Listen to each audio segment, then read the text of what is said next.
My mother slid a cashier's check for $1 million across the kitchen table, and it wasn't for me. It stopped next to the mashed potatoes, in front of my sister Madison, and the whole room started clapping. My aunt cried. My father studied his fork. I remember the smell of pot roast and the sound of my sister's bracelets as she pressed the check to her chest like a newborn. Nobody looked at me. I was 29 years old, and I had kept that family's books for 7 years, and I sat there doing what I always did, the quiet math nobody asked for. 2 weeks later, that same mother told me to pack my life into boxes. And here's the thing you should know before we start. Being told to leave wasn't the worst thing my family ever did to me. It wasn't even close. 5 years later, they would come for the thing I built with my own 2 hands, and they would use my own name to do it. Welcome back to Calm Drama Stories, where women who got counted out sit you down and tell you what happened next. I'm glad you're here. If a story like this one has ever sat at your kitchen table, drop a comment below and tell me where you're listening from, and be sure to subscribe because you're going to want to hear how this ends. The dinner had a theme, and the theme was Madison. My mother, Carol, stood up and tapped her glass with a spoon like we were at a wedding. She announced that the family was making an investment. $1 million, she said, for Madison's dream. A wedding venue and lifestyle brand called the Magnolia House, the kind of place brides drive 2 hours to tour. Madison did her pageant cry, the pretty one, the one that never touches her mascara. My Aunt Lorraine clapped until her rings clicked. My father, Frank, nodded at his plate. I sat at the far end where I always sat, and I did the thing that got me in trouble my whole life. I asked a question. What's the projected overhead for the first year? That was all. Asked politely, by the person who had filed this family's taxes since she was 22. The clapping stopped. Madison's smile went flat like a phone screen. My aunt looked at me the way you look at a spill. My mother set down her spoon, slow and deliberate, and said we could talk about the boring parts later, and everyone laughed the way people laugh when they're relieved someone else got stepped on. I want to be fair here. I wasn't jealous of the check. I've had years to search myself on that. And it's true. The money frightened me more than it stung me, because I knew what our family actually had, and I knew what selling everything to fund a dream costs when the dream doesn't pay rent. But my mother watched me over the rim of her glasses for the rest of that meal. Not angry. Appraising. Like a woman doing inventory, deciding which items had stopped earning their shelf. 2 days later, she called me into her study. My mother's study was really the store's back office moved into the house. A desk, a filing wall, and a notary stamp she'd carried for 20 years, sitting in its cradle like a little crown. She didn't ask me to sit. She told me the house was restructuring. Madison would need the space, the quiet, and the family's full attention while she built the Magnolia House. Then she said the part I can still hear at 2 a.m. You're 29, Mira. You have no husband, no plan, and no spark. Every dollar we have is going where things grow. I said I'd been running the store's books without a paycheck for 7 years. She looked genuinely puzzled, like I'd brought up the weather. That was your room and board, she said. This family invests. It doesn't do charity. I asked her where I was supposed to go. She straightened a stack of papers, tapped them twice on the desk, and gave me my answer. That's the first interesting question you've asked in years. You have 2 weeks. You're just wasting space here. Then, softer, almost kind, which made it worse. You don't water rocks, Mira. I stood there and felt the sentence go in clean, the way sharp things do. You don't bleed right away. I nodded, because I'm the kind of person who nods, and I walked out past the filing wall with my name in its folders. My W-2s, my license copy, my whole paper life in her cabinets. Here's what I didn't understand yet. Standing in that hallway. I thought she was cutting me out of the family. She wasn't. She was writing me down. And there's a difference between the two that would cost me almost everything, 5 years down the road, in a bank envelope with my name on it. The check bothered me for a simpler reason than pride. Math. My parents owned a hardware store in Harlow, Georgia. Hardware stores don't have $1 million lying around.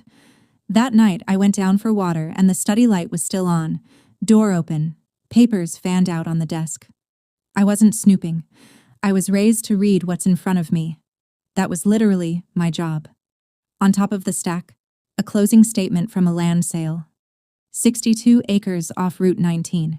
My grandmother Ruth's farm, sold to a developer out of Atlanta for $1.1 million after taxes. I stood there with my glass sweating in my hand. Grandma Ruth had died 2 years before. Quick, a stroke in her garden with her gloves still on. And I could hear her voice like she was in the room because she'd said it to us. To both of us. Me and Madison. The summer I turned 25, standing in the bean rows. When I'm gone, this dirt splits 2 ways. You hear me? 2 granddaughters, 2 halves. She never changed the will in time. Everything went to my mother, legal and tidy, and the law doesn't care what got said in a bean row. So there it was, in 10-point font. The $1 million wasn't a gift my parents were giving Madison. It was a thing being taken, half of it, the half that was supposed to be a promise, and handed over at a dinner with clapping. I put the glass down and went back upstairs and lay on my bed in a room that had 2 weeks left in it. And a question opened up in me, cold and specific, the kind that doesn't close on its own. If they took that so easily, what else had they already taken? It turns out you can fit 29 years into 11 boxes, books in 4, clothes in 3, and 1 box that was just paper. My certificates, my community college transcript, the store ledgers I'd copied from my own records because old habits are load-bearing. At the bottom of my desk drawer, I found a postcard from Grandma Ruth, mailed from a church trip to Savannah the year before she died. A picture of live oaks on the front. On the back, in her stubby pencil, 2 lines. Saw a palm tree growing out of a seawall today. Grow anyway. R. I sat on the floor of my emptying room and held that postcard for a long time. Madison appeared in my doorway on my last night, leaned on the frame with a glass of wine, and watched me tape boxes. "Don't make it weird, Mimi," she said. "It's not personal.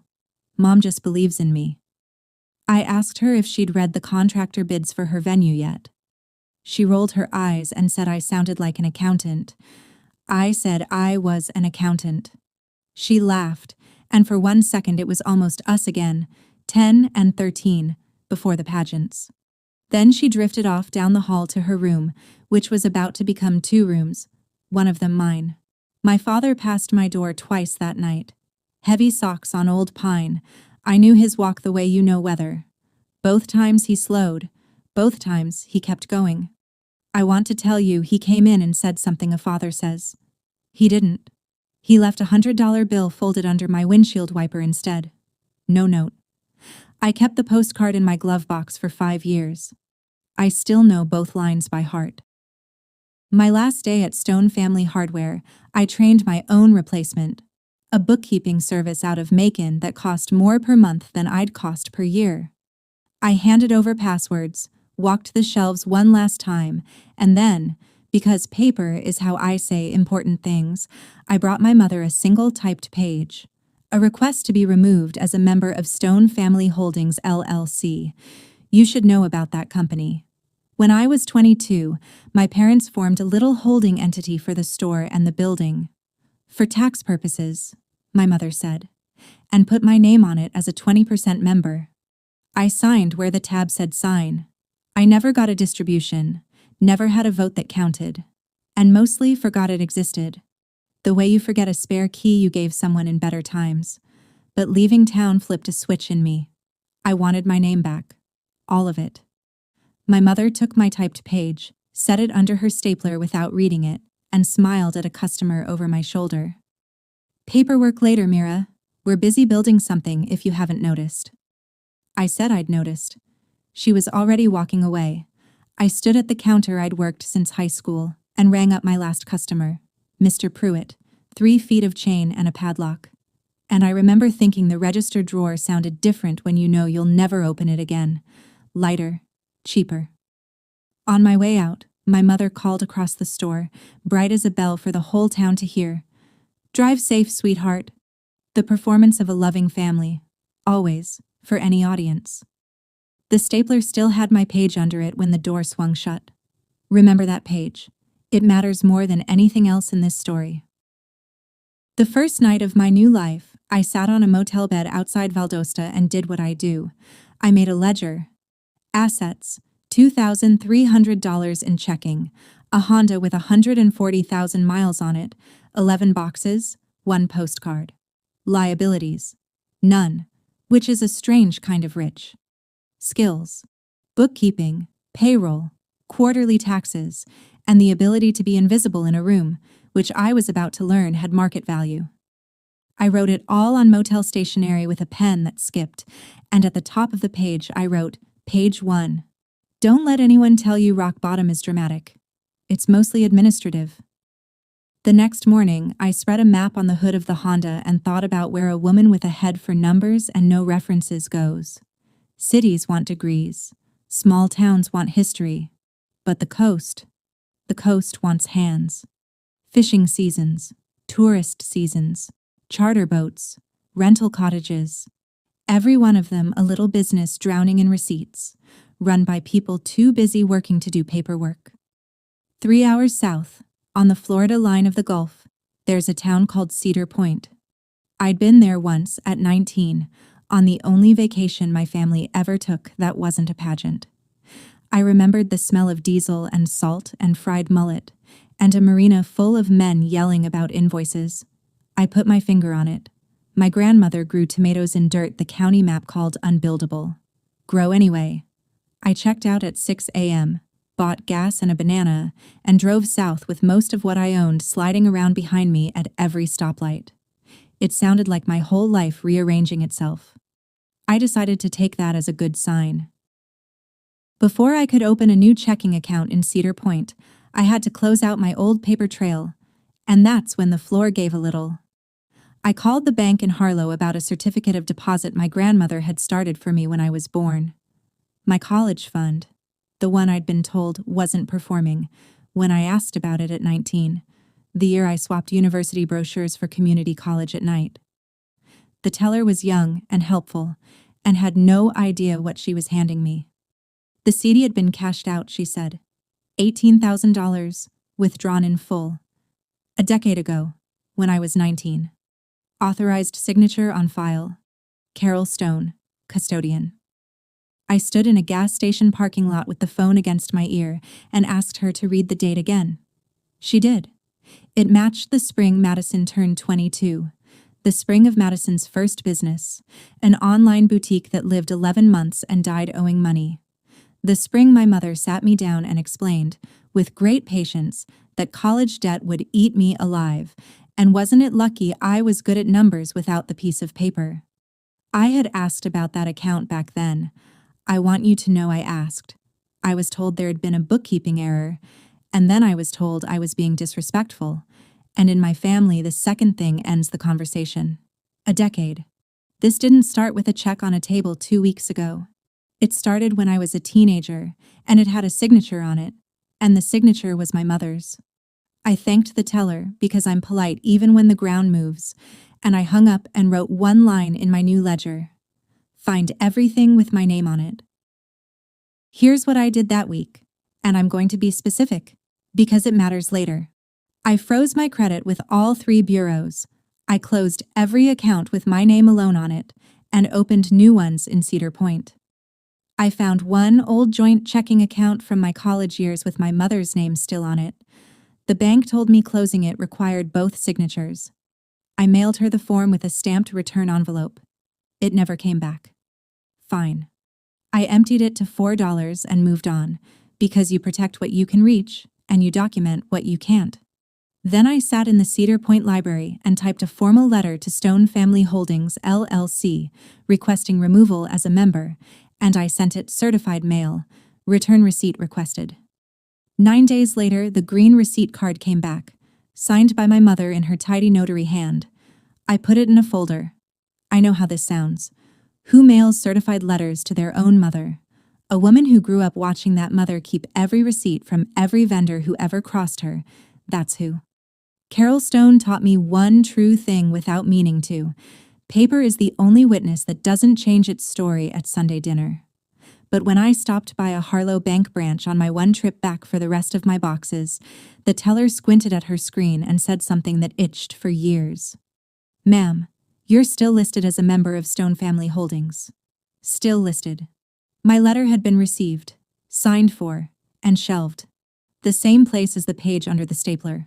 An LLC, it turns out, is not like a family. You can't be thrown out of one just because somebody stops loving you. You have to be released. And they never, ever released me. Cedar Point does not care about your last name, which is the nicest thing a town has ever done for me. I got a job cleaning offices at night. A dentist, a realtor, an insurance man, 6 to midnight, paid in checks that never bounced. Days I answered phones for a charter captain with a filing system he described as the truck. I ate a lot of rice. I learned that the smell of other people's coffee at 11 p.m. is its own kind of loneliness, and that you can be too tired to be sad, which is not a cure, but works like one. On the community board at the laundromat, between a lost cat and a boat motor, there was a flyer. QuickBooks certification course, 12 weeks, Tuesday and Thursday nights, County Extension Office, $400. I had $460 that month. I stood in front of that flyer with my clothes going around behind me and did the math 3 times, like it was going to change. My mother's voice did its usual commentary in my skull. No plan, no spark. Rocks don't get watered. I took the tab with the phone number anyway. Actually, I took the whole flyer. If I was going to bet my last dollar on somebody, it might as well be the one person who'd never once dropped me. Sometimes courage is loud. Mine was a personal check for $400, written on a washing machine, with a hand that only shook a little. The instructor took one look at my sample ledgers the first night and asked where I'd studied. "My mother's back office," I said. She laughed. She thought it was a joke. It was the most expensive education in this story, and I hadn't even gotten the bill yet. 14 months after I left, my Aunt Lorraine forwarded me a link with a row of exclamation points. Local news, Harlow, area family breaks ground on $1 million wedding venue. There was Madison in a white hard hat that had never met dirt, gold shovel in her hands. There was my father at the edge of the frame, looking at the ground he'd just bet on. And there was my mother, front and center, quoted like scripture. "We're a family that invests in winners," Carol Stone said. The reporter asked if it was true a local hardware family had committed their entire legacy to the project. My mother smiled that ribbon-cutting smile. "Everything we have goes where things grow." Standing in my rented room with the phone glowing in the dark, I felt the old reflex twitch. Call, warn, run the overhead numbers one more time, be useful, be seen being useful. I looked at that reflex like a lab specimen, and then I did the healthiest arithmetic of my life. I blocked my mother's number. I blocked Madison's. My father didn't have a cell phone, so he got grandfathered into the silence. Aunt Lorraine I kept, set to mute. Every family needs one unsecured channel, and hers had the best gossip anyway. Then I turned off the phone and stood at the window listening to a shrimp boat idle out of the channel in the dark. Peace, when it finally comes, doesn't feel like victory. It feels like a house after the guests leave. Quiet, and a little too big, and entirely, finally yours. It would be 4 years before I heard my mother's voice again. When I did, she was crying like her heart was broken, and it still wasn't an apology. I passed the certification in March and hung my shingle the same week, if you can call a magnetic sign on a Honda a shingle. Tidewater Ledger Company. My first client was Gus Tremont, who owns the marina at the end of Water Street. 68 years old, forearms like dock pilings, a man who once fixed a bilge pump with a spoon. His filing system was a shoebox that said New Balance on the side and taxes in marker over that. He dumped it on the counter between us and said, "The government says I owe $11,000. I say they're drunk. Settle it." It took me 9 days, Underneath the diesel receipts and a sandwich I do not wish to discuss, Gus had 3 years of missed fuel tax credits, unclaimed depreciation on 2 lifts, and a quarterly penalty that existed only because his old preparer had filed late. When the dust settled, he owed nothing and got $9,000 back. Gus looked at the amended returns for a long time. Then he looked at my invoice, which I'd written small because I was scared of him, and said the thing that built my business. "This number's wrong. You charge too little. Fix that, or I'll tell everyone you're cheap instead of good." He paid me double what I asked and told the whole dock anyway. Within a month, I had the bait shop, the ice house, and 2 charter captains, all shoebox men, all allergic to paperwork, all suddenly telling each other about the quiet girl who fights the government with a calculator. I drove home that first night with real money in an account nobody could sign but me, and I sat in the car in the dark and laughed until my ribs hurt. No spark. Sure, Mom. No spark at all. By the end of that first year, I had 9 clients and an office that was technically a Honda. I did payroll in the passenger seat, met clients at the diner, and kept every record in waterproof totes because I'd learned what the coast does to paper. Meanwhile, news from Harlow arrived the way it always did, through my cousin Jenna, Aunt Lorraine's daughter, who texts like a police scanner. Jenna is married to Deke, who does drywall, and Deke had bid on the Magnolia House build. That gave Jenna a sightline into my sister's dream that no magazine spread would survive. "Maddie fired the second contractor," one text said. "Says he didn't understand the vision." Then, "The vision is Italian marble, in a barn, in Harlow." Then, "They flew in a lighting designer from Nashville, for the chicken coop. It's a bridal suite now, but Mira, it was the chicken coop." I read those texts standing in line at the fish house and felt 2 things at once, and I'll be honest about both. The first was the cold, professional dread you feel watching someone drive a truck toward a bridge that's out. I knew what 62 acres of my grandmother's dirt had turned into, and I knew burn rates, and the math had a smell to it. The second thing was smaller and uglier and human, and it lived somewhere under my ribs. They chose this. Over me. Marble for the chicken coop. I didn't answer most of Jenna's texts that year, but I never once asked her to stop sending them, and you can decide for yourself what that says about me. In December, she sent a photo of the venue's new sign, gold letters on whiteboard, and underneath it, "Guess what the loan payment is?" I didn't guess. Some numbers you don't want in your head. Year 2, I rented my first real office.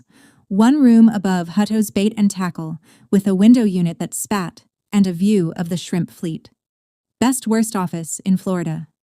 The day I moved in, my mail forwarded over from the old rental, and in the stack, between a fishing catalog and a light bill, was an envelope that made my hands go still. A Schedule K1, Stone Family Holdings LLC.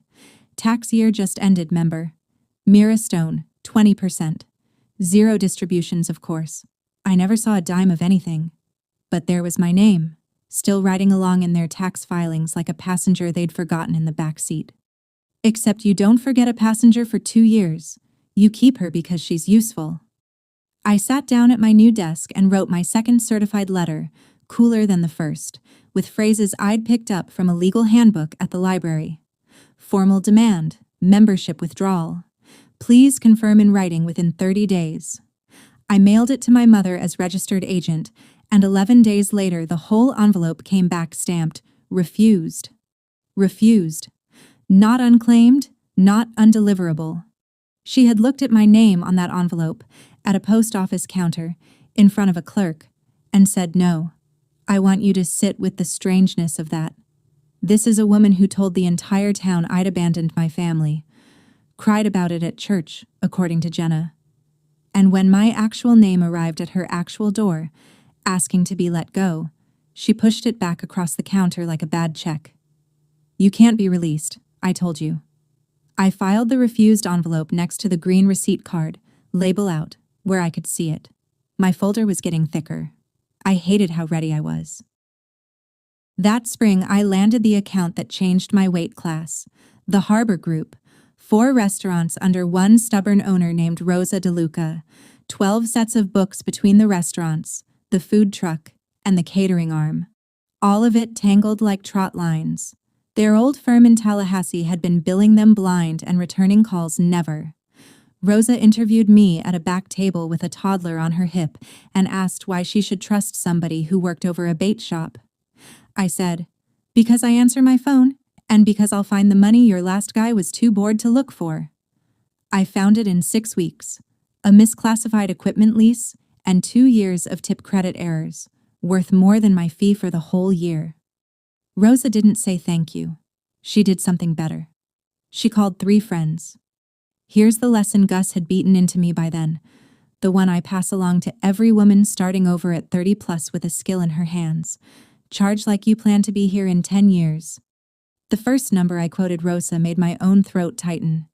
She didn't blink. Nobody ever blinks. The only person who ever thought I was worth nothing got me for free for 7 years, and I've stopped finding that a coincidence. By June, I had a waiting list, and I did something radical for a stone. I turned down work. Politely, with referrals, like a business that respects its own hours. The night I turned down my first client, Jenna texted again, a screenshot this time, from the Magnolia House's public page. Sunset, string lights, Madison radiant in white linen, arms spread wide under the beams. Caption, fully booked for the season. Jenna's one-line commentary underneath is still the best piece of financial analysis I've ever read. Booked ain't paid. The glossy article came out that summer. A regional lifestyle magazine. 6 pages. The Magnolia Miracle. How one Georgia family bet it all on a dream. I read it standing at my P.O. box. The photos were genuinely beautiful. Whatever else my sister is, she can style a room. There was the wraparound porch. There was the reclaimed oak bar. There was my mother in a straw hat, laughing in soft focus, captioned as Matriarch and Chief Believer. The article said bookings were strong and the family was already dreaming bigger. What the article didn't have was a single number, and I read financial journalism the way other people read horoscopes. I notice what's missing. 2 days later, Jenna supplied the missing numbers in her own format. A photo of Deke at their kitchen table, holding an invoice, deadpan as a mugshot. Drywall, second building, 90 days past due. He's called 4 times. They put him on a payment plan, Mira. A payment plan. For 11 grand. Then the kicker. Also, the fall gala got postponed for weather. It has not rained in 3 weeks. I put my phone away and looked out at the boats, and did the quiet math nobody asked for, because apparently, that's just the shape of my soul. Strong bookings, unpaid subs, a postponed fundraiser, for a business that opened with $1 million in the tank and shouldn't need to fundraise at all. Under all that string lighting, something was already eating itself. I'd like to tell you, I felt sorry. Mostly what I felt was the specific vertigo of watching your childhood repeat its scale, appearances paid in full, the help put on a payment plan. My family had always run that way. The only difference now was the size of the invoice, and whose porch it would eventually land on. In October, my phone buzzed with a group text. Me and what looked like every contact my mother had ever collected, 200 numbers wide. I hadn't heard from her in 3 years, but there I was on the blast list, right between the pharmacy and the pastor. You're invited to an evening under the magnolias, a fundraising gala celebrating our first amazing year. $500 per plate, tables of 8 available, family discount available. I read it 4 times. The audacity had layers, like a wedding cake. She'd blocked my certified letter with her own hands, told the town I was an ingrate, and kept me on the marketing list, because a contact is an asset, and Carol Stone has never once deleted an asset. And the family discount. For me, presumably, $500 minus the going rate for wasting space. I typed and deleted a dozen replies, each one a small courtroom. Then I sent the one that took no prisoners precisely because it had no blood in it. No. Just that. No punctuation drama from the person who used to write 3 paragraphs of apology for missing Sunday dinner. Jenna called me within the hour, cackling. She'd gotten the same invite. Then her voice dropped into its serious register. the scanner switching channels. You know what the gala's actually for, right? Deke heard it from the caterer, who heard it from the bank. I said fundraisers are what businesses hold when the word loan has stopped working. Jenna was quiet a second. It's worse than that, she said. There's already a second loan, a big one. And Mira, the caterer said your mama had to promise the bank all kinds of things to get it. I didn't know it yet, but one of the things she promised was me. Before I tell you what my mother actually promised that bank, if your family ever made you pay for a seat at their own table, tell me about it in the comments. I read everyone. And take a second to subscribe, because the envelope that shows up later in this story changed the price of everything I'd built. You'll want to be here when it's opened. Hurricane Odette came ashore that September 40 miles east of us, which on the Gulf counts as a near miss and still puts 4 inches of bay water in your office. I got the warning at noon and did the only triage that mattered. Client records first. I hauled totes down the stairs of the bait shop for 3 hours, loaded my truck to the headliner. I'd upgraded from the Honda by then, out of profit, thank you, and drove it all to a storage unit on high ground while the sky turned the color of a bruise. My own furniture I left to swim. Desks are replaceable. A shrimper's 4 years of fuel logs are not. Afterward, Cedar Point did what small coastal towns do. Chainsaws by dawn, casseroles by noon. And I found my own way to show up. FEMA aid applications and insurance claims are paperwork, and paperwork is my country. I set up a folding table outside the Baptist church with a hand-lettered sign, free help with storm forms. And for 2 weeks I filled out claims for shrimpers and motel owners, and a one-armed roofer named Cecil, who hugged me so hard my back cracked. I didn't plan it as marketing. I need you to believe that, because what happened next embarrassed me for a year. When the water went down, 15 new clients walked up my stairs, some still smelling of bleach, every one of them saying a version of the same sentence. You showed up when it was free, so I trust you now that it costs. My mother taught me love is an investment that expects a return. Cedar Point taught me the opposite math. You give first, open-handed, and somehow the books balance anyway. Also, and this mattered more than I knew, the storm had knocked one particular house on the dune line halfway to its knees. The Kessler house sat at the end of Gullwing Lane, up on the primary dune with its shoulders square to the Gulf. 2 stories of gray cedar shake, built in 1961 by a boat captain who apparently framed it like he framed hulls. I'd walked past it every evening for 2 years. It was the house I nodded to. Odette took its roof deck, blew out the seaward windows and drowned its wiring, and the out-of-state heirs who'd been letting it rot finally quit on it entirely. It went on the county auction list that winter. As is, cash, no contingencies. I found the listing on a Tuesday night and sat with my laptop glowing in the dark like a fire. Here's what I had. $73,000 saved, dollar by dollar, 3 years of rice dinners and refused vacations. Here's what the flippers would see. A tear-down lot with a Gulf view. Here's what I saw. Sound framing, a survey that said the dune held, and math at midnight on the back of a deposit slip. Auction cap, rewire, roof, windows. 18 months of sweat spread across weekends I technically didn't have. I called Gus at 7 a.m. because he'd know the bones. He walked it with me that weekend, kicked a piling like he was buying a mule, pried open a crawl space and stood quiet for a long time under the floor joists. Captain built, he finally said. They don't make wood like this anymore, and the storm knew it. Buy the house, Mira. I said the smart move was probably a duplex in town. Gus looked at me the way he looks at a wrong number. You've been nodding at this house for 2 years. I've seen you. Go get your dirt. Auction was the 3rd Thursday in January. The auction happened on the courthouse steps, which sounds romantic and is actually just cold. 11 of us, breath steaming, a clerk with a clipboard reading legal descriptions like scripture.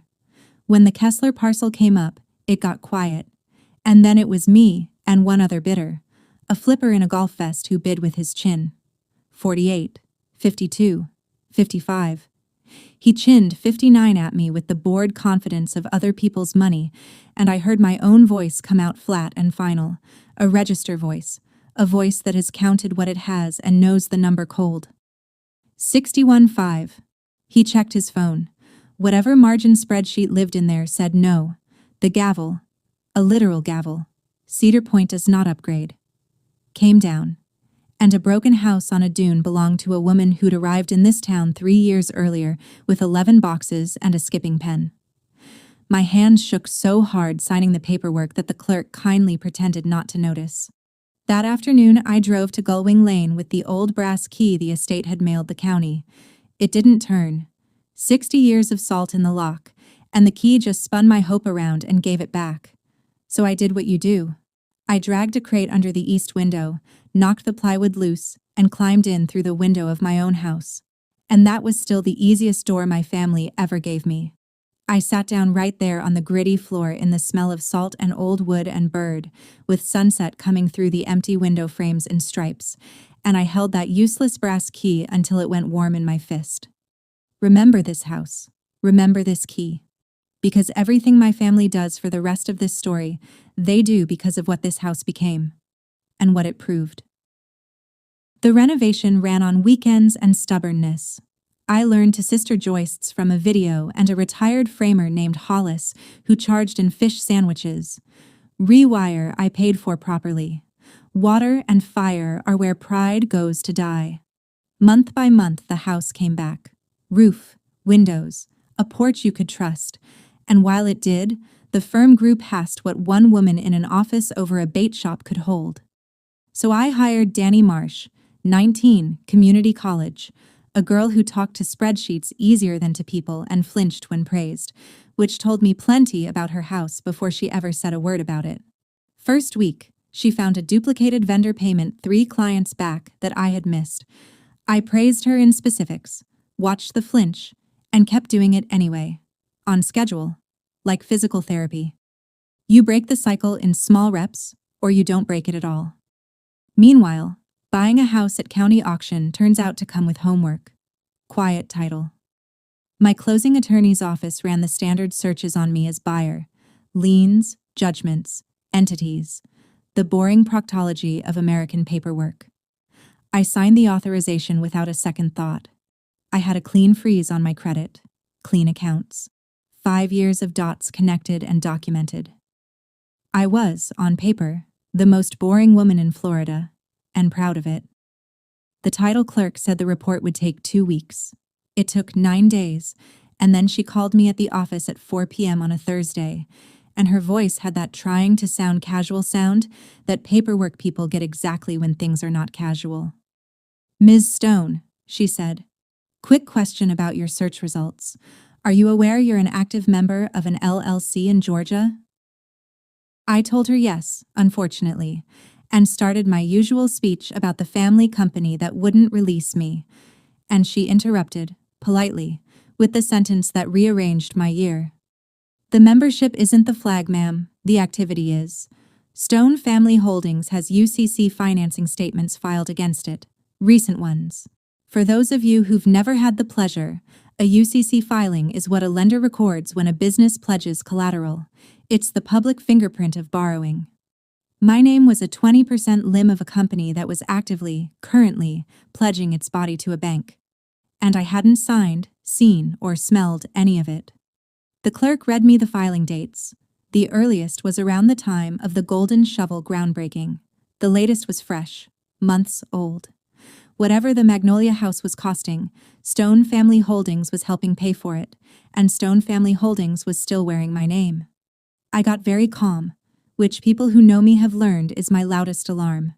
I thanked her, hung up, and stood at my office window watching a pelican fail to land on a piling, and I thought about my mother at a post office counter pushing my name back across like a bad check. Twice I'd asked to be released. Twice ignored. I'd assumed it was spite, or laziness, or the general Stone allergy to admitting anything. Standing at that window, I finally ran the colder equation. You don't keep a name on a company for spite. Spite is free, And my mother never held a free asset in her life. You keep a name on a company because the name is worth something to somebody. I just couldn't see who yet. I closed on my broken, beautiful house 8 days later, and I hired a lawyer before I hired a plumber. Patricia Vance practices out of a converted house in town with a shell driveway and a paralegal named Bernice, who runs the place like a destroyer. Patricia is 61, reads operating agreements for pleasure, and bills like she apologizes, rarely. I brought her my folder, the green certified mail receipt signed by my mother, the envelope stamped refused, the K-1s, the title company's notes on the UCC filings. She read for 20 minutes without speaking while I studied her diplomas and her taxidermied redfish. Then she looked up. The operating agreement is the problem. Membership withdrawal requires approval by 51% of membership interest. Your parents hold 80. You hold 20 and a mailbox.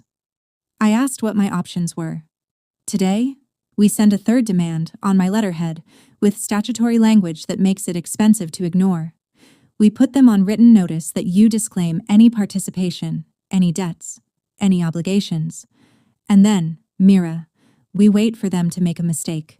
Because people who ignore 2 letters make mistakes. She slid a legal pad across and had me write out the whole history, every date, every request, every refusal. When I finished, she read it and tapped the page with one finger. You kept the receipt from the post office, from years ago. Why? I told her the truth. I don't know how to not keep things. My whole life, keeping perfect records was how I proved I existed to people determined not to see me. Patricia looked at me over her glasses with something I couldn't name yet. Paper doesn't lie, people do, she said. Keep every receipt. One day the paper gets to talk, and it's the only witness your family can't charm. Her third letter went out certified on a Friday. The signature card came back. Same tidy hand. And then, for months, nothing. The call came at 1 a.m. on a number I didn't know, and I answered because coastal accountants answer storm season phones. It was Madison. 4 years of silence, and she opened with, "Did I wake you? I don't even care, honestly." She was drunk in that careful way, where every word gets placed like stemware. Behind her, I could hear a TV and my parents' wind chimes. So she was home, on the porch where we'd shelled peas as kids.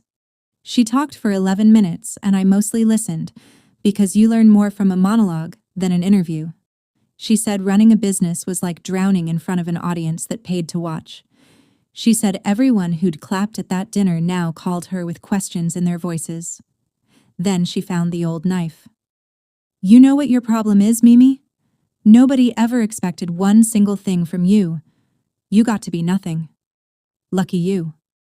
I watched the ceiling fan turn and understood, maybe for the first time, that the check on that table had been a sentence for her too.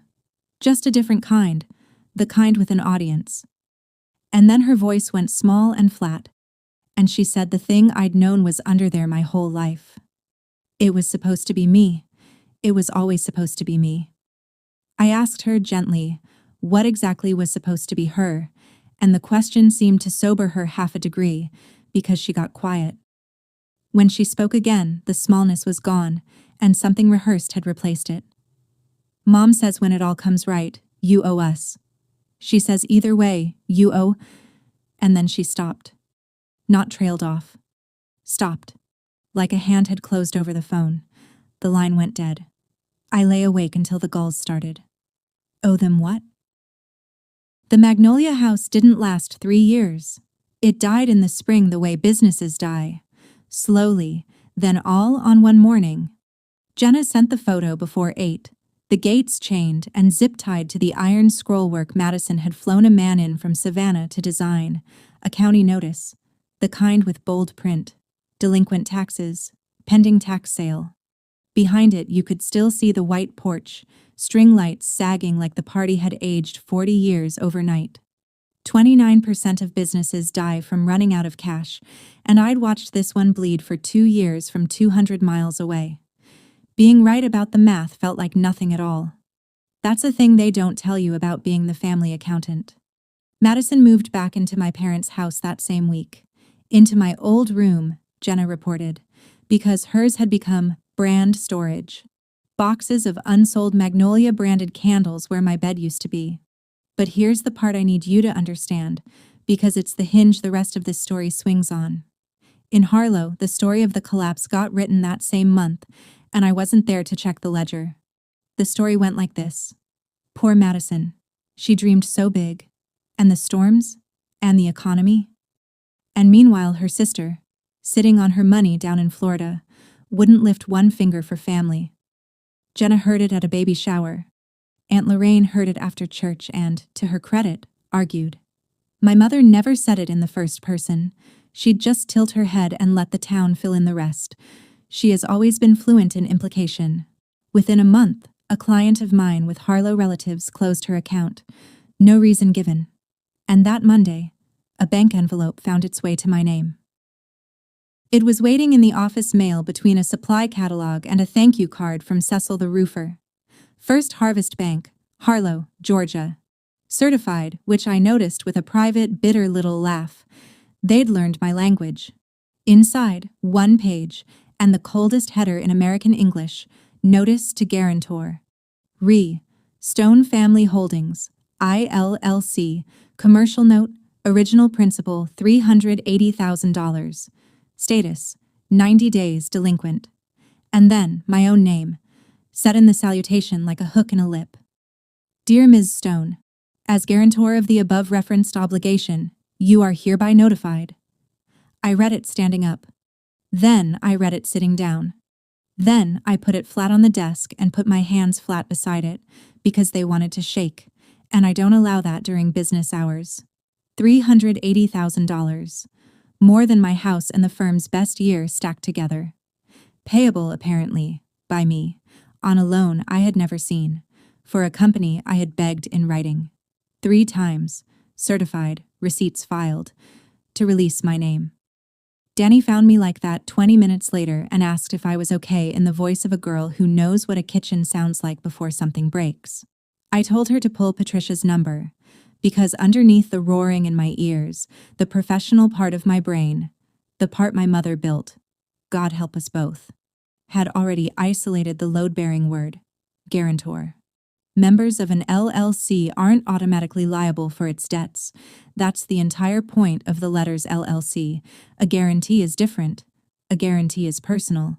A guarantee requires a signature, my signature, which meant that somewhere in a file drawer at First Harvest Bank, 200 miles north, there was a piece of paper with my name signed on it.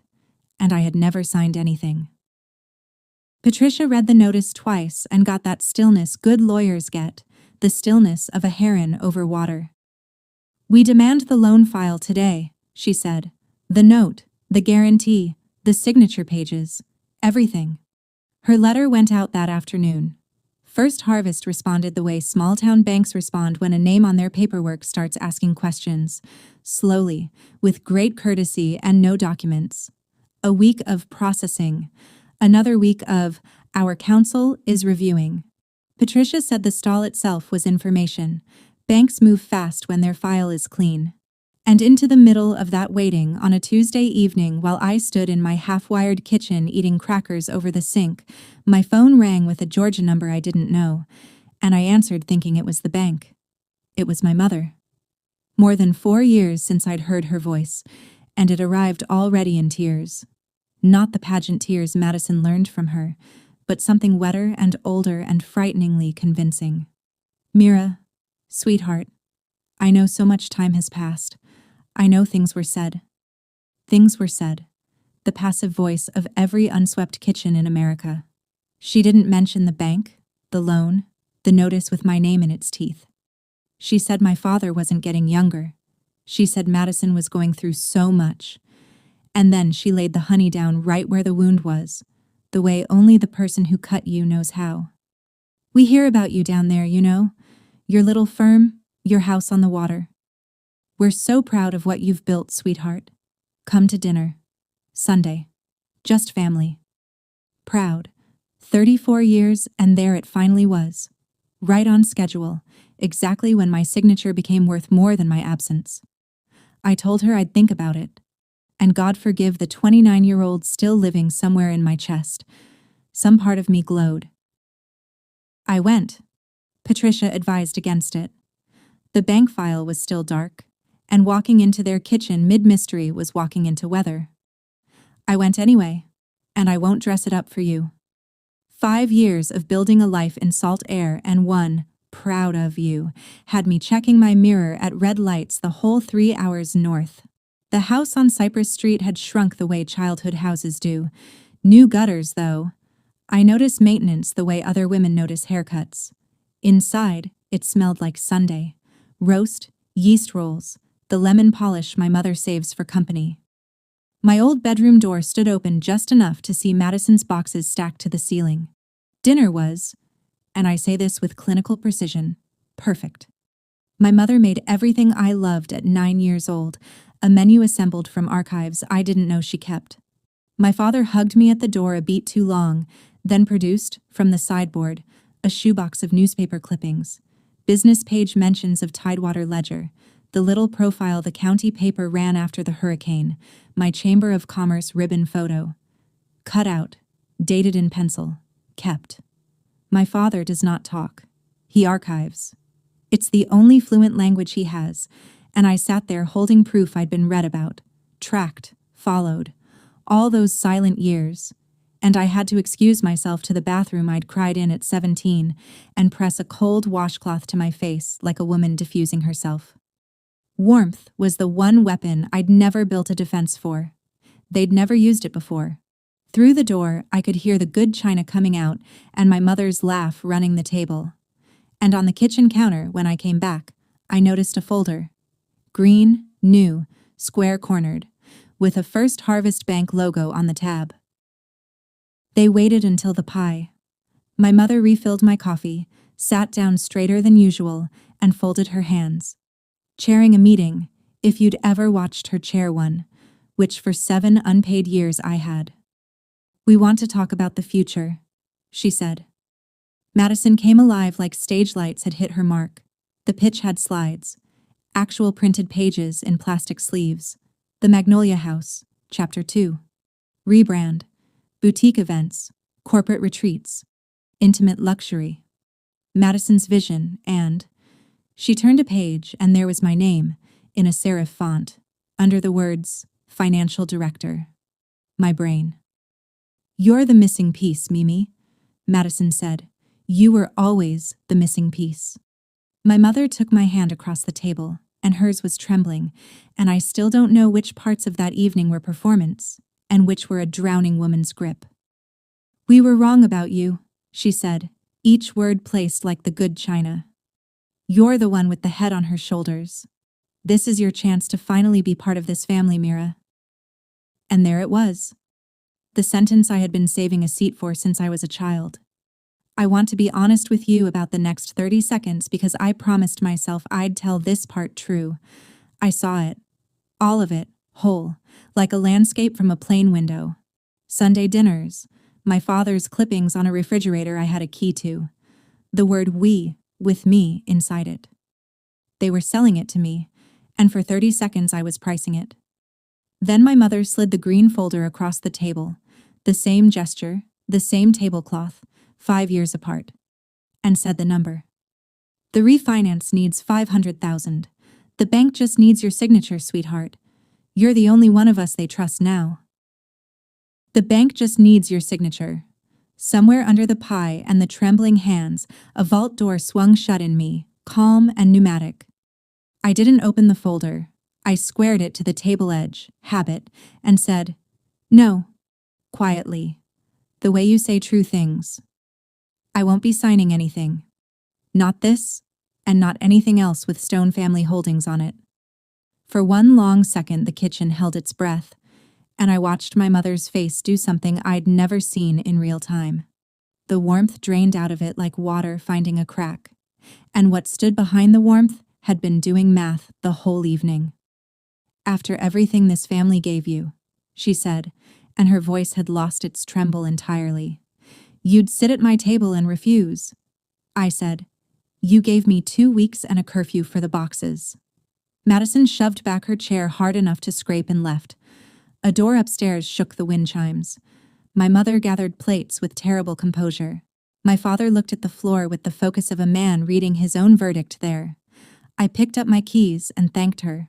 For dinner, because I was raised right, which has always been the joke of this whole story. At the door, I stopped. I asked the question Patricia had told me not to ask yet, but I'm my mother's daughter and I wanted to watch the answer arrive. Mom. The delinquency notice from First Harvest. It came to me. Why would it come to me? My mother stood in the yellow hallway light and did not blink. I'm sure I don't know, Mira. Banks make mistakes. My mother has never believed banks make mistakes in her entire life. It's the one faith we share. I was in the car when the porch light came on. My father came out carrying trash that didn't need carrying, a half-empty bag, an obvious prop, 65 years old, and it was the best cover story available to him in his own driveway. He set it by the can, then came around to my window and stood there in his cardigan, worrying something square in his hands. I rolled the window down. For a moment he just looked at me, and in the porch light his eyes were an old man's eyes, and I realized my father had gotten old on the exact schedule of everything else falling apart, and had said nothing about either. Your grandmother liked you best, he said. Just that. First words of the evening. Then he pushed the square thing through my window. Pages folded in quarters, soft at the creases like they'd been folded and unfolded many times, carried in a work shirt pocket. Thought about. You should see what your name is on, my father said. Then he straightened up, took his prop trash bag, and shuffled back into the house he could no longer afford, and the porch light went off before I could say his name. I drove 11 miles to a motel on the state road with those pages on the passenger seat, and I want you to understand that I didn't unfold them at a red light. And I didn't unfold them in the parking lot. 5 years of discipline is good for exactly this much. I got a room. I sat at one of those bolted-down motel desks under a light the color of weak tea.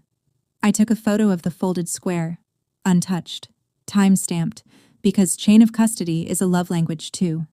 And then I opened my father's laundry. 40 minutes later, I called Patricia Vance at home at 11 at night. She answered on the second ring like she'd been waiting for months. It was the guarantee, a photocopy of a commercial guarantee agreement, First Harvest Bank, securing a consolidated note for Stone Family Holdings, LLC. $380,000. Guarantor, Mira E. Stone. And on the last page, above my typed name, a signature. My signature. Or rather, a thing wearing my signature's clothes. The M correct. The S correct. The little tail on the final E almost right. The way a mannequin is almost a woman. It was dated the previous October. I pulled up my work calendar with cold fingers. Because that's what I do. I check. Even when checking is a formality. On that date, I had been at Rosa DeLuca's flagship restaurant in Cedar Point until past 10 at night, closing out third-quarter books with 2 of her managers, 200 miles from Harlow. I have the billing records. Rosa has the security cameras. And below the forged signature, stamped and inked and serene, sat the thing that took my breath in a way the forgery itself hadn't. A notary seal. State of Georgia. Signature witnessed and sworn before a commissioned notary public, in person, the works. Someone hadn't just signed my name. Someone had stood in front of an officer of the state and sworn I was there, and the officer had agreed. That was the moment the dinner reassembled itself in my head, every course in its true order. The tears on the phone, the archive of clippings. Proud of you, sweetheart. The folder square on the counter before I ever said yes to Sunday. They hadn't invited me home to come home. The guarantee was already delinquent, already smoking. The bank was already circling. They'd invited me north to refinance a forgery. To get my real signature, at last, laid down over my fake one like clean flooring over rot. You're just wasting space here. 5 years on, I finally had the full translation. The space I wasted was never in the house.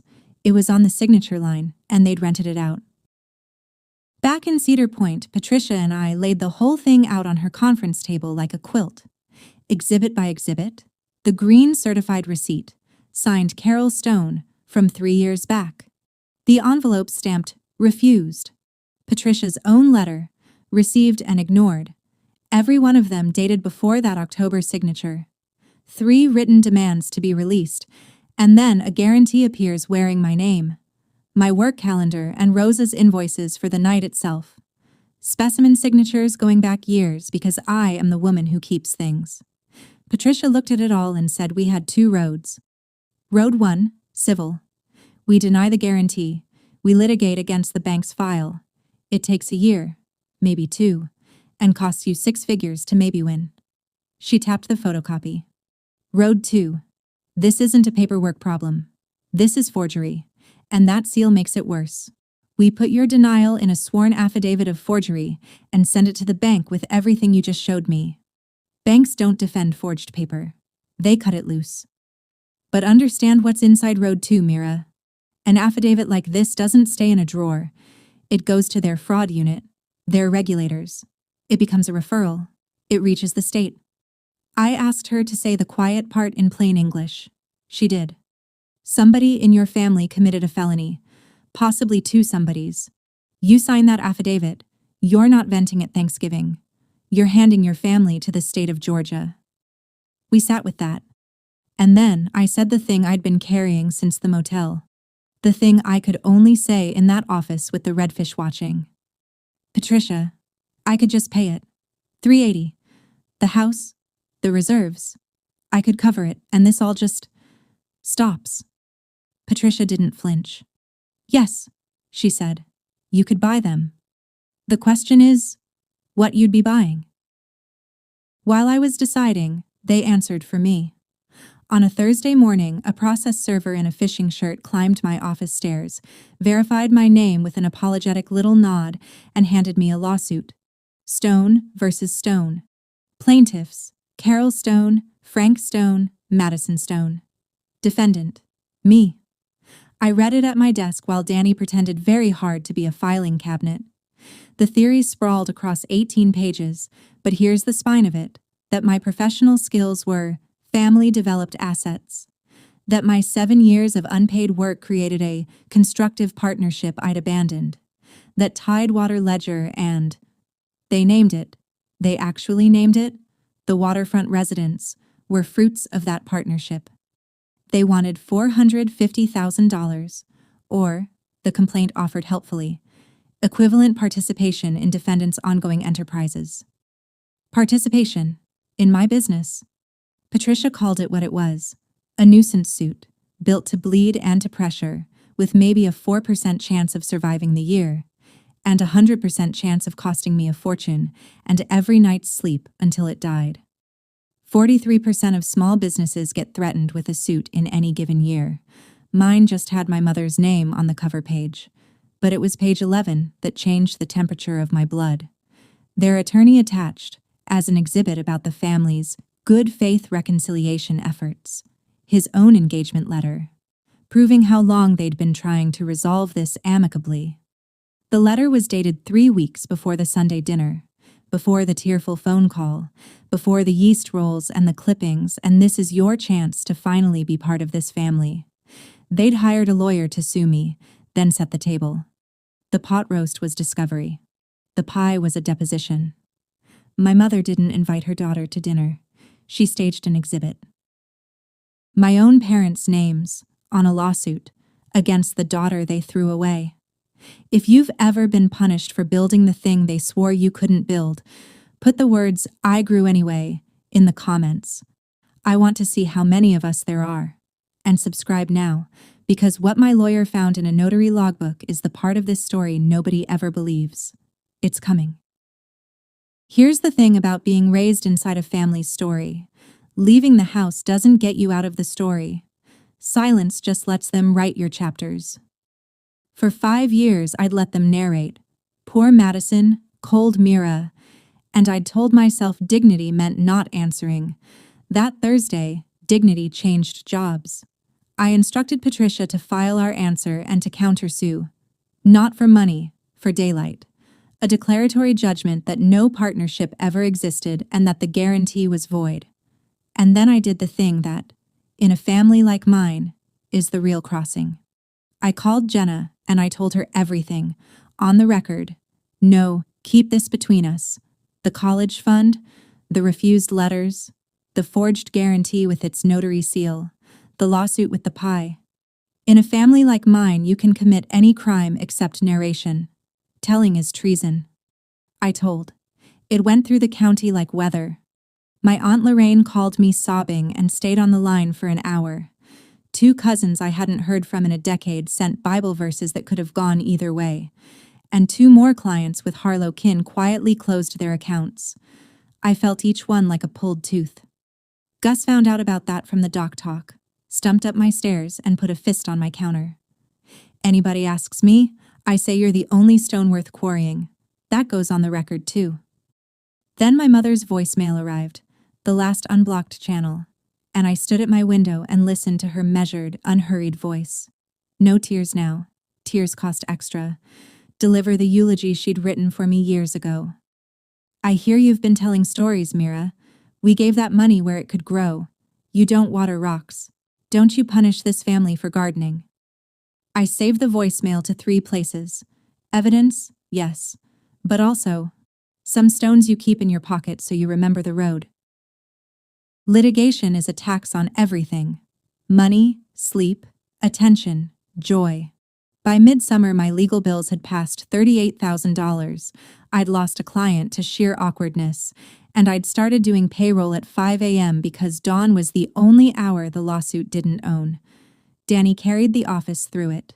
19 years old, steady as a keel, leaving fresh coffee outside my door without knocking, which is the highest form of love a quiet person offers. Discovery ground along. Their side produced sludge, recollections, characterizations, a decade of nothing in writing. Ours produced paper. My whole beautiful, boring archive, every receipt a little soldier. And then, one evening, Patricia called me back to her office after Bernice had gone home, and she had the photocopied guarantee under her desk lamp and a magnifying loupe out of her drawer, of all things, like a stamp collector. "Look at the seal," she said. I looked. Inked circle, State of Georgia, the notary's name ringing the edge with her commission number. Patricia's finger came down beside it, very still. Every notary in Georgia has a unique commission number, and every commission is a public record. Name, county, dates of appointment. She wrote the number from the seal on a legal pad, tore off the sheet, and slid it to me. "Run it, tonight. And Mira." She took off her glasses, which in Patricia is a siren. "When you see whose it is, I need you to call me before you call anyone else. Before your cousin. Before God. Are we clear?" The state's notary database is free and public and loads slowly, and I sat in my truck outside her office typing that number into my phone with the window down and the marsh crickets going, thinking, I already know. I typed it anyway. I'm the woman who checks. Commission number 2019-114-C. Notary Public, State of Georgia, Harlow County. Carol A. Stone. Commission 25 years, renewed like clockwork, in good standing. My mother's seal, on my forged name, swearing to the state of Georgia that I had stood in front of her and signed. The subpoenaed loan file arrived from First Harvest 2 weeks later and completed the arithmetic.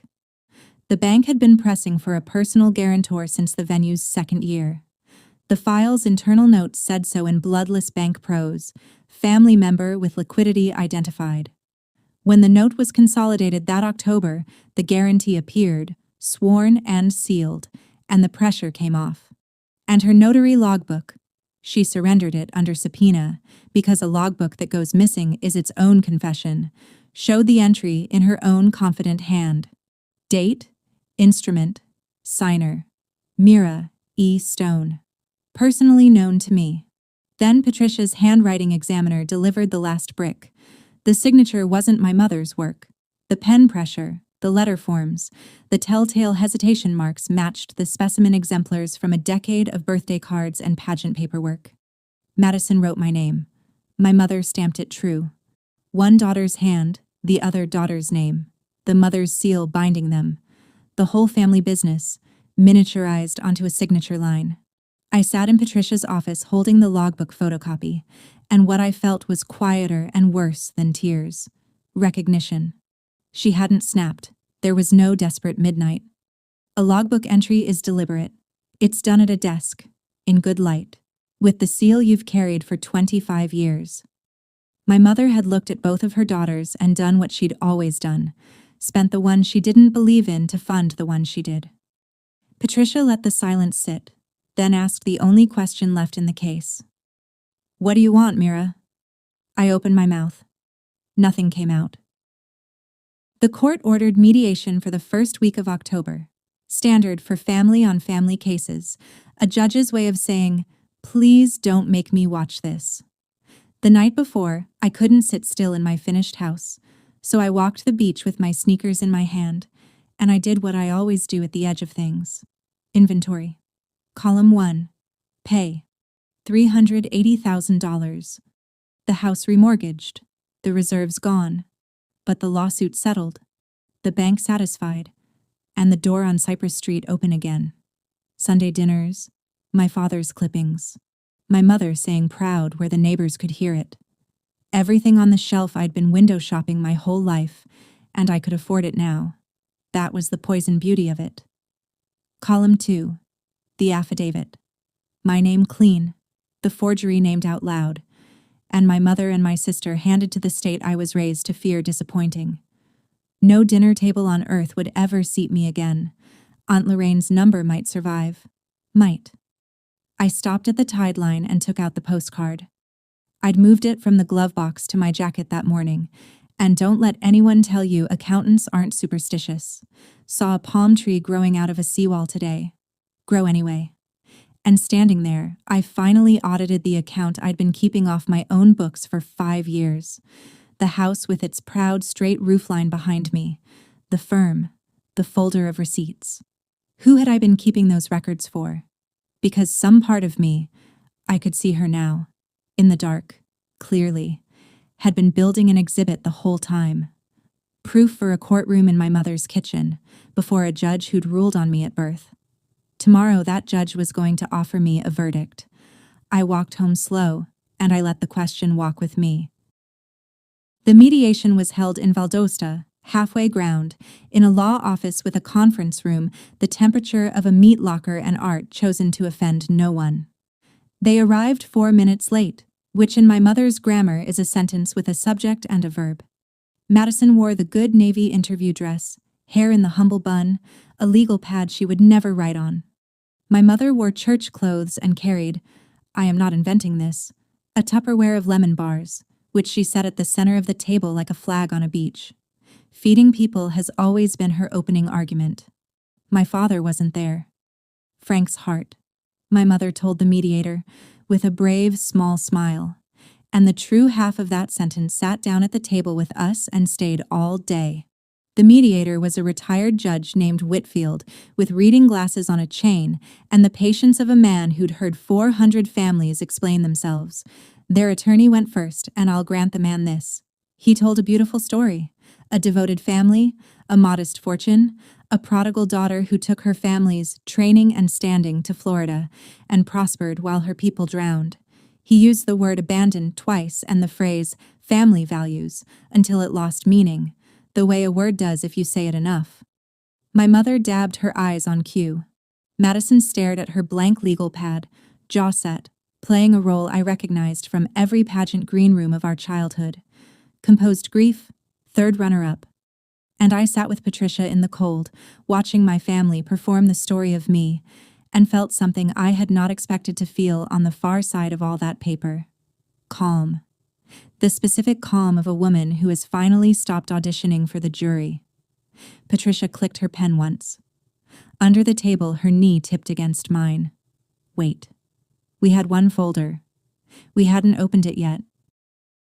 Their opening offer arrived mid-morning, dressed as generosity. They would dismiss the lawsuit. Walk away from all claims, their attorney said, palms up like a man releasing a dove, in exchange for a family restructuring of the outstanding debt. Translation: once Patricia shook the wrapper off, I would quietly take over the $380,000 note. The guarantee would never be examined. Mutual confidentiality, mutual releases, everyone remains family. He actually said that. Everyone remains family. It hung in the refrigerated air like a price tag. Judge Whitfield looked at us. Patricia said, "We'd like to respond with some documents," in the exact voice you'd use to offer coffee, and she opened the folder and dealt it out clean and slow. The pleasure of a woman who has waited months to let paper talk. The certified receipt, 4 years old, my mother's signature accepting my demand for release. The envelope stamped, refused. The engagement letter dated 3 weeks before the reconciliation dinner. Then the alibi. My calendar, Rosa's invoices, the time-stamped records for the October night in question. 200 miles of geography between me and that signature line. Then the examiner's report on the handwriting. And last, alone, the notary log page and the commission record, which Patricia set down in front of the mediator without a word of argument, because some exhibits you narrate, and some you just let sit on the table and tick. Judge Whitfield read. The room changed pressure. Their attorney reached for the log page, read it, and went carefully blank. The face of a man recalculating his fee against his exposure in real time. Madison had stopped breathing theatrically and started breathing for real. And my mother. My mother watched the mediator's face with the alert stillness I knew from 30 years of watching her count a register drawer that wasn't adding up. Whitfield took off his reading glasses. "I'd like to caucus with each side separately," he said. My mother spoke for the first time all morning. "First," she said, "I want 10 minutes alone with my daughter." They gave us the small conference room, the one with the humming air vent and a watercolor of a lighthouse. 10 minutes, both attorneys pacing the hall like expectant fathers. My mother sat down across from me, and I watched her take off the performance the way you'd take off earrings after church. Deliberate, item by item, until what sat there was the woman from the back office, the one with the stapler and the 25-year seal. I hadn't seen her undress like that since I was a child. It was almost a relief. "You were never stupid," she said. "So I'll say it plain. That paper out there ruins us. Your sister forged it. I sealed it. You know that. I know it. And that retired judge knows it by now. So here is what I am offering, Mira, and I will only offer it once." She folded her hands. "Pay the note. Quietly. Sign the settlement. Let the guarantee die in a drawer and it's finished. No charges, no stories, no shame on anyone's stone. And you come home. I mean it fully. Sunday dinners, Christmas. Your father has maybe 5 good years left. You'd have every one of them. I will stand up in front of this town and say we were wrong about you." She leaned in, and her voice did something I'd waited 34 years to hear. And it was terrible to finally hear it now. It warmed. "I will put your name back where it belongs, sweetheart." The vent hummed. And because silence has always been the one tool that works on me, she filled it with the only true gift she gave me that day. "You think I'm a monster. My daddy stood in our store when I was 24 and handed the keys to your Uncle Ray, because Ray had the smile. I stood on the sidewalk with my nose against my own family's glass. I swore I'd never split what I had into halves that both lose. I backed the one who shined because nobody ever backed me. That's not cruelty, Mira. That's how it works. I did what was done." And the strange thing, the thing I didn't expect after 5 years of rehearsing this room, is that I believed her. All of it. The sidewalk, the glass, the girl of 24 with her nose against her own name. I believed her, and for a moment I saw the whole assembly line, her father spending her spending me, the same coin passed down hand to hand until somebody either spends their own child or drops the coin on the floor and refuses to pick it up. She was offering me everything I had ever wanted. That's what you need to understand about that little room. This wasn't a trick, or not only a trick. The dinners would be real. The clippings would go on the refrigerator. The name would go back. Her word, where it belonged. All of it mine. Retail price $380,000 plus my silence, plus one working lie, sealed in a logbook. And sitting in that humming cold, I finally saw the flaw in the merchandise. The crack I'd been squinting past my whole life. If it can be purchased, it was never the thing I was starving for. A verdict you can buy tells you nothing about your worth. That's the whole reason you can't buy one anywhere honest. I had spent 5 years building a life that I told myself was for me, and it mostly was. But there'd always been one shelf in it kept dusted for her inspection, one exhibit waiting on a judge. I looked at the judge now. I asked her the only question left on my docket. If Magnolia had worked, if the million had grown, would you have ever called me? The vent hummed. My mother looked at me, and to her credit, to her terrible lifelong credit, she did not perform. She looked at me the way she looked at inventory, and she chose accuracy. She said nothing at all. It was the most honest conversation we ever had. Something in my chest that had been holding its breath since I was 9 years old finally exhaled. I stood up, lighter by one entire childhood, and opened the door. Back at the long table with both attorneys reassembled and the lemon bars sweating untouched in their Tupperware, Judge Whitfield asked if the parties had anything to state before he continued the caucuses. I said I did. Patricia turned her chair an inch toward me. We'd agreed I'd say this part myself. On the record. In my own register voice. There's no partnership.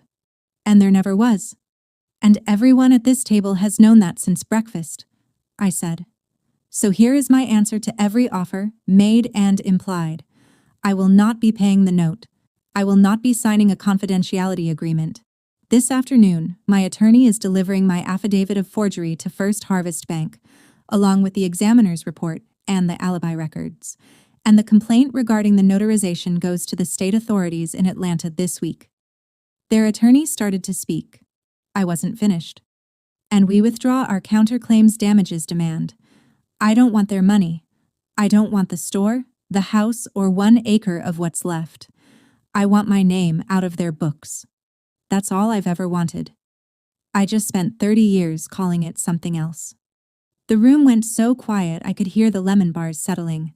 My mother stood up, and for the first time in my life I watched her composure fail in public, watched the register counting stillness crack down the middle, and what came through the crack was not rage. It was disbelief. She had made me the one offer she believed no starving person could refuse, and I had refused it, and her whole arithmetic of the world hinged on that being impossible. You'd hand your own mother to the state, she said, and her voice caught on itself. Over paperwork? I gathered my folder, squared it to the table edge. Habit. You notarized it, Mom, I said. Paperwork is where you put me. It's the only place you ever put me. I picked up my coat, and I said the last thing I have ever said to my mother's face, and I said it gently. Because it was surrender, mine and hers both. You don't have to be proud of me now. You just have to be careful of me. I know the difference at last. She said my name once, quietly, Mira, like a door closing. I signed the affidavit in Patricia's car with the windows down. My hand didn't shake at all. Paper works slowly and then all at once. Within 3 weeks, First Harvest's Fraud Counsel reviewed the affidavit, the examiner's report, and their own file, and did exactly what Patricia said banks do with forged paper. They cut it loose.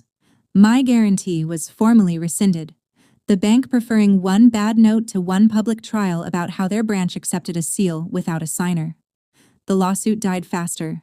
Their attorney, having seen the logbook, withdrew from representing them inside of a week, and the case was dismissed with prejudice before Thanksgiving. With prejudice meaning forever, meaning they can never bring it again, a phrase I had Patricia repeat to me twice, slowly, like a favorite song.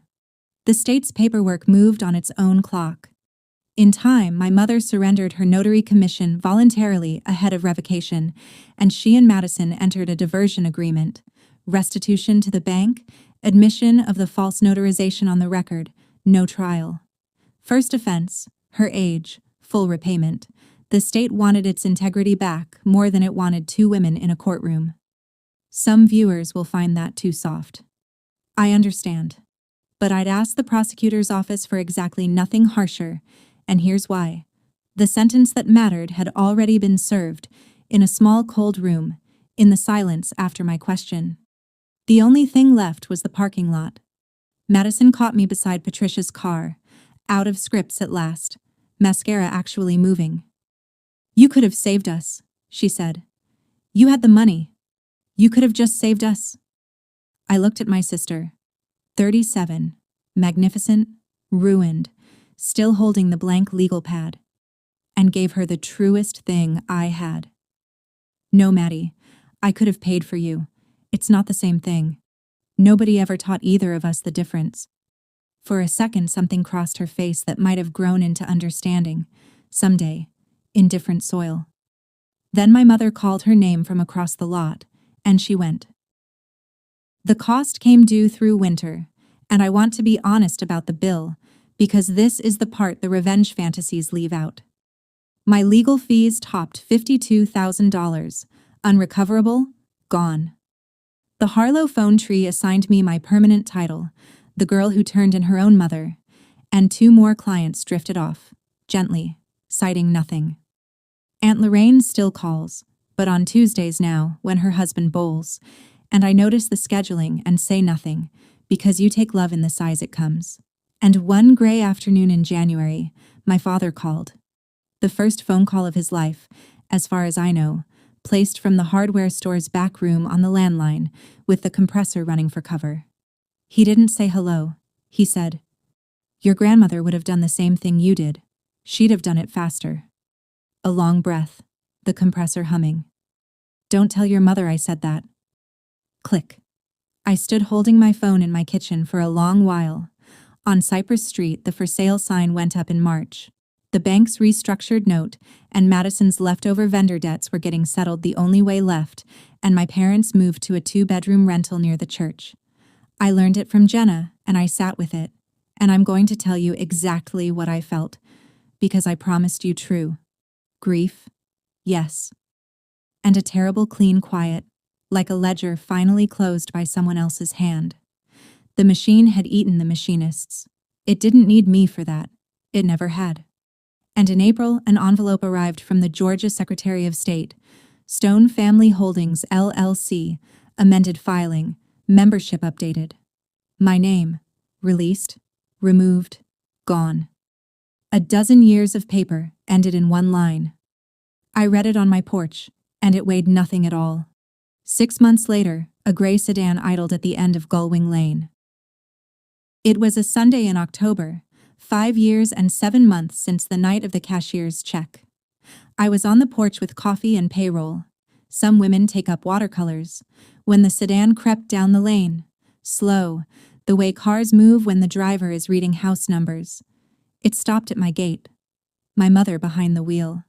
Madison in the passenger seat. 3 hours, uninvited, unannounced. To talk, I imagine, or to see it. The way you drive past a thing to make it real. I didn't move. The gate stayed closed. The gate had nothing to do. It's a low-cedar gate, and its whole job that day was to stand there being mine.